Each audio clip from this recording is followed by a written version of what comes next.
Yo, what's up, Wiz fans? We did it again. We won in London.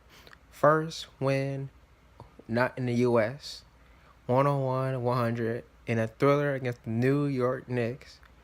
We're gonna talk about that last shot in the moment, which was crazy. I'm like, what? So let's talk about the game right now. Like beginning, both teams were going back and forth. Like, okay, it's be a good game, but midway in that first quarter, our shots were not falling. Like we had good looks, but like just didn't go in. And then one stretch down double. I'm like, cause Knicks were knocking down threes and we weren't. And we were down 10 after one, 30-20 going in the first. I'm like, okay. Then second quarter, same thing in first. Threes and threes and threes and three everywhere. And it got even worse. Down 19 to Knicks. I'm like, and we came in all the way to London to be down big to the Knicks, who were like 10 and whatever coming in. But sometimes we cut to 12, 11. One point it got to 9. Yeah, I said get to 10 or at least 9 at halftime, and they did. Down 10, it was 63-53 going to the break. But the one negative first half, we didn't make threes and we didn't defend them because we made 4 threes in that first half, while New York made 9. And second half, I'm like, we cut to 6. I'm like, okay, like here we come. And then the Knicks push it back to single digits because Moutier was on fire. I'm like, shooting, taking to the hoop. I'm like, dude. I'm like, can anybody stop him? And then mid and third, I'm like, okay, Troy Brown sighting, and he had a big dunk. I'm like, he dunked on dude's head. I'm like, okay, that could ignite us, but another stretch, we cut to 9, and Knicks pushing the single digits going to the fourth quarter. Cause they're up by 16 points going like midway in third quarter. Then we cut to 12 going to the fourth. So I'm like, here we go. We cannot lose to the Knicks team. So, henceforth, my concern was we had the same energy against Toronto. But the defense was awesome. Like we held New York scoreless for like over 5 minutes when the lead cut to 5, and then the back-to-back threes from Otto and Beal. I'm like, yes. And then Otto gave us our first lead since it was 2-0. The opening basket. I'm like, what? But at time we push a 3 or 4 points, New York does not want to go away. I'm like, come on now. We could at least won by 8 points, whatever, if we made our shots. But during that stretch, our defense was stuck with it.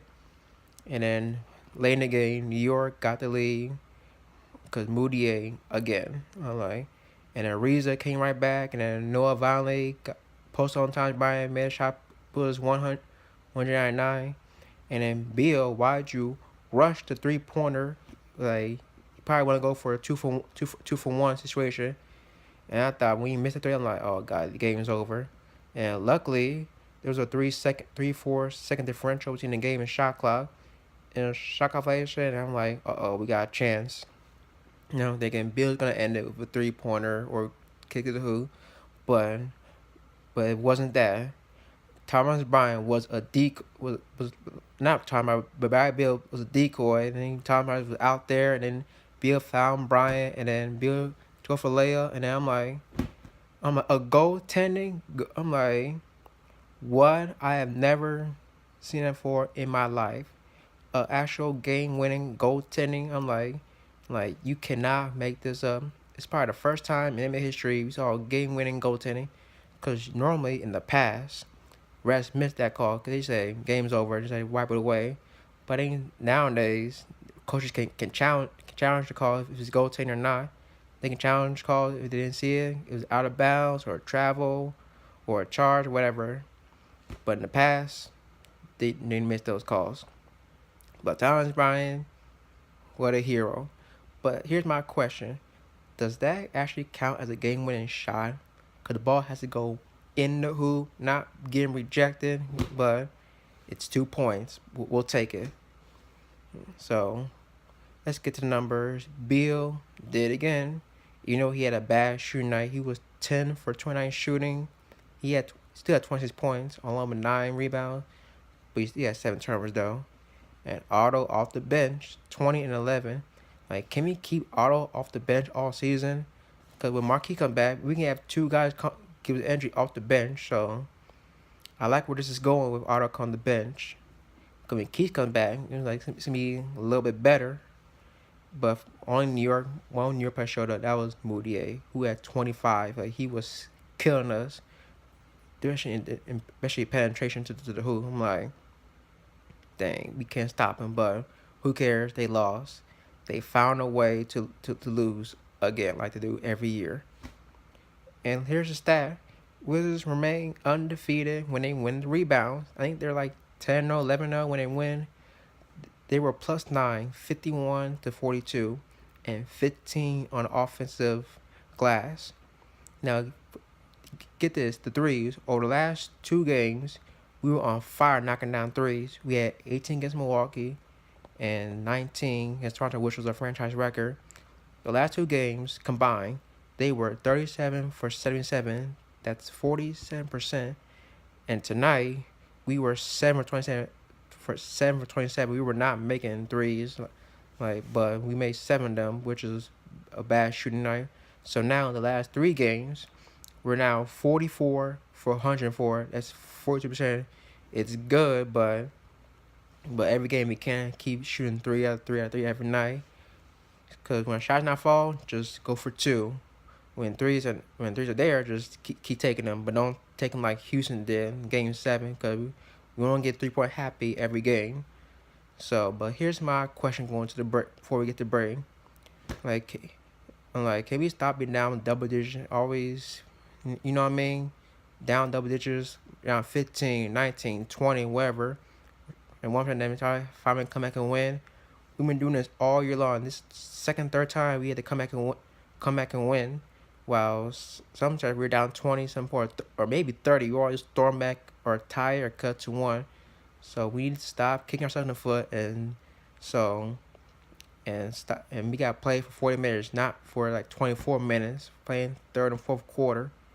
So that's my take. We're gonna take a short break.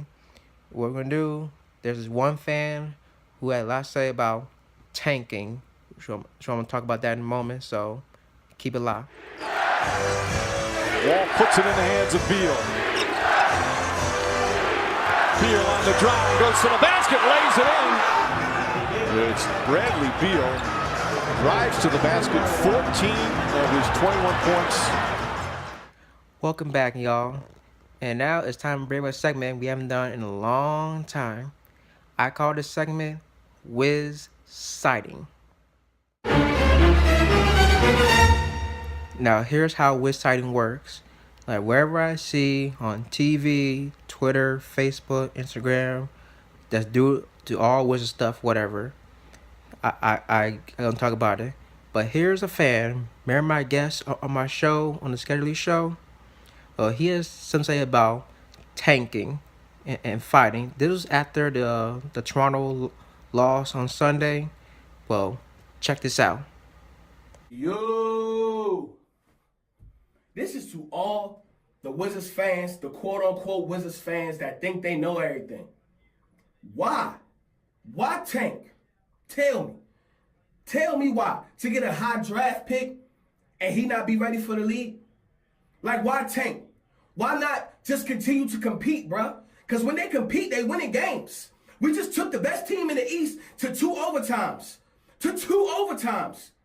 Like, how can y'all tell them to tank? How about y'all tank these? Like, for real, I'm about to really go in on all y'all because this is terrible. You don't play a sport to lose. Like, you don't do that at all. Like, I don't know if any of y'all have ever played the game or a sport. Y'all sit there and tell the Wizards to tank. That's ridiculous, man. They sit there and prep all season long, all practice long to go out there and compete. Not win all the games, but compete. If you compete and you play at the high level all the time, your outcome will be more wins than losses. Period. They're in a great spot right now. We're in a great spot to how terrible we started this year. We're in a great spot. So forget tanking. Go out there, let's win some games. Be encouraged. Be enthused by them, bruh. Like, look at Bradley Beal. He been killing. He been killing. There's absolutely no way he shouldn't start for the East, period. Because honestly, arguably after Harden, ain't nobody stopping Bill, bro. He probably the second best two guard in the league, for real. And I'm talking nice. I'm talking nice. Y'all better stop playing with me, man.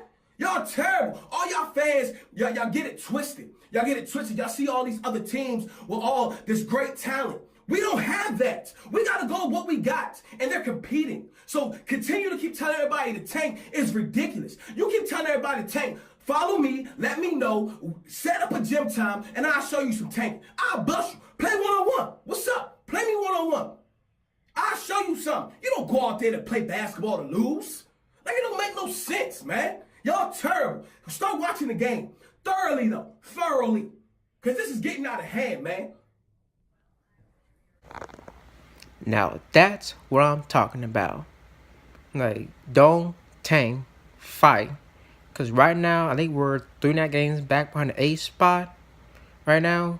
And I guarantee y'all we're going to be a game behind whoever's in the 8th spot for the All-Star break. Watch. Because tanking usually never works. Like, they worked for us back in 2010, we got John Wall, but things change now. Because what if we tank and don't get the first pick? What if we get like the 5th and 6th and start strategizing? Like, you know who's going to be number one pick, right? You know who it is, Zion Williamson from Duke. Cause everybody wants him. Cause you know, if you get like the 6th, 7th pick, you gotta strategize, you know. But we can still do it. We can make the playoffs even without John.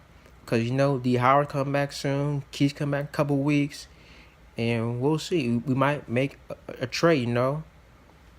And it's about Bradley Beal. He has been a monster this month, averaging over 30 a game in the month of January.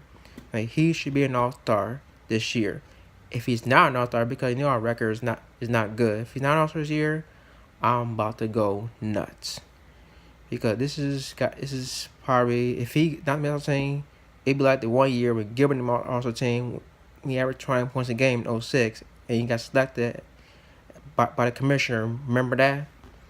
So, fans, stop. Let's fight for playoffs. Like, you want to get a meaningless draft pick because you never know. Because you can bring it some, like what he said, bring in one random dude. He probably gonna play it till like his second, third in the league, like Troy Brown doing right now. Like Otto Porter, he was the 3rd pick when he got him. He didn't play a lot till his 2nd year. So, please, let's keep fighting. If you don't want to tank, then be a loser for the rest of your life. If you want to fight, join me. So, that's all I got to say. Coming up, Monday night, Detroit. Big game. If you want to move up in the standings, I think if we win, I think we'll be close to 9th or move up to 9th in the Eastern Conference race. And then Thursday, we got big challenge Golden State, which I'm guaranteeing a victory. Even though the Marcus is coming back. He's coming back tomorrow. Yeah, against the Clippers, but he's not going to be in stuff, you know. We'll see. Thank y'all for watching. You know, follow me at Kamingo, the Wiz Nation, Twitter, Facebook, Instagram site. It's coming this weekend, so we ready for that. Thank y'all. Good night. Wizards, have a safe back home DC. London, appreciate having us in London.